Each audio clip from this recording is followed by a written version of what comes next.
Central छोड़कर। एक बड़ी इंटरेस्टिंग डेवलपमेंट अभी हो रही है, हम बताएंगे आपको जब वहां पर आप दिखा पाएंगे आपको। अखिलेश यादव और ओम प्रकाश राजभर लखनऊ में इस वक्त प्रेस कॉन्फ्रेंस कर रहे हैं। किस पर प्रेस कॉन्फ्रेंस कर रहे हैं बताऊंगा तो आपको हैरानी होगी। वो ईवीएम पर प्रेस कॉन्फ्रेंस कर रहे हैं, सुनते हैं उनको। अगर आपको ईवीएम्स को मूव करना है तो कम से कम जो प्रत्याशी चुनाव लड़ रहे हैं उनकी जानकारी में होना चाहिए। और सोचिए, मुख्यमंत्री आवास से प्रमुख सचिव, मुख्यमंत्री जगह जगह फोन कर रहे हो और डीएम्स को बता रहे हो। ये घबरा गए उसी दिन जिस दिन अखबारों में कुछ जगह आया कि कहीं पार्क की सफाई हो रही है, कहीं घर की सफाई हो रही है। और आप में से वो लोग हैं जो जमीन पर घूमे हैं, जो जमीन पर चुनाव चल रहा है, वो भारतीय जनता पार्टी के खिलाफ था, जनता के अंदर नाराजगी थी। ये जो कल एग्जिट पोल आए हैं, मैं एग्जिट पोल पर बोलना नहीं चाहता था, लेकिन जो एग्जिट पोल आए हैं वो कहीं ना कहीं परसेप्शन ये क्रिएट करना चाहते हैं कि हां भारतीय जनता पार्टी जीत रही है, जिससे वो चोरी भी करें अगर, वो भी न पता लगे कि हां चोरी हुई है।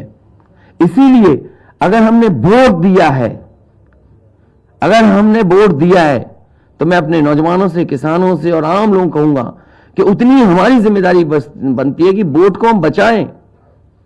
अगर वोट नहीं गिना जाएगा तो लोकतंत्र कहां जाएगा? और ये लोकतंत्र की आखिरी लड़ाई है। मैंने कई बार कहा कि उत्तर प्रदेश का चुनाव लोकतंत्र की आखिरी लड़ाई है। इसके बाद तो जनता को क्रांति करनी पड़ेगी, तभी बदलाव आएगा।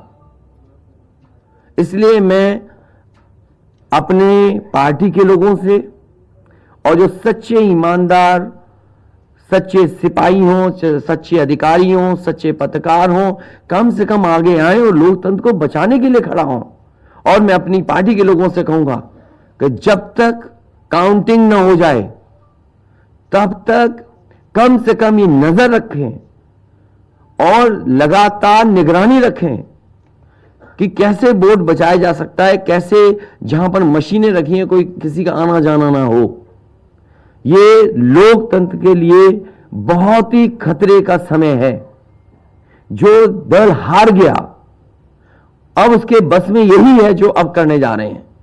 ये जितने कुछ एग्जिट पोल हुए हैं वो इसीलिए हुए हैं कि अगर वो चोरी भी करें तो शायद नजर ना आए। अब ईवीएम्स पकड़ी गई हैं, बहाना कोई ना कोई अधिकारी बताएंगे कि हम ईवीएम्स इसलिए ले जा रहे थे। आखिरकार फोर्स के साथ क्यों नहीं ईवीएम जा रही थी? ये तो ईवीएम की एक बनारस की जो अभी भी लाइव चल रहा है वो घटना है। बरेली में एक स्ट्रांग रूम से बाहर नगर पालिका की कचड़े की गाड़ी में, जिसका नंबर UP25 DT 9166 में 3 बक्से सील पकड़े गए। जो सील बक्से थे, एक बक्से में सादा बैलेट पेपर था तथा 2 बक्से में मोहरे, रजिस्टर तथा सील करने वाला सामान था। करीबन 500 बैलेट पेपर पकड़े गए। इसी तरह सोनभद्र का है कि सोनभद्र में भी बड़े पैमाने पे चीजें पकड़ी गई। वो भी लोग समझ में आ गया तो उन्होंने देखा, एसडीएम को रोका। एसडीएम घोरावल जनपद सोनभद्र में खाली मत पर अपनी गाड़ी से पॉलिटेक्निक कॉलेज ले जाते हुए पकड़े गए। क्या सफाई देगी सरकार?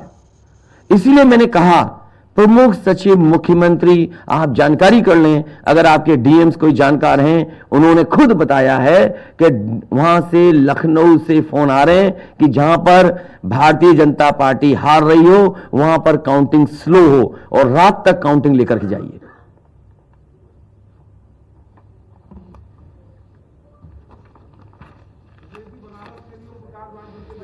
कमेंट लेंगे बस।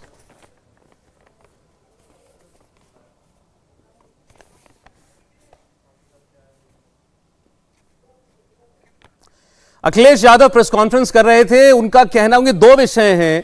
एक तो ये कहना चाहते हैं कि ईवीएम की चोरी की कोशिश, यानी वोटों की चोरी की कोशिश सरकार की तरफ से की जा रही है।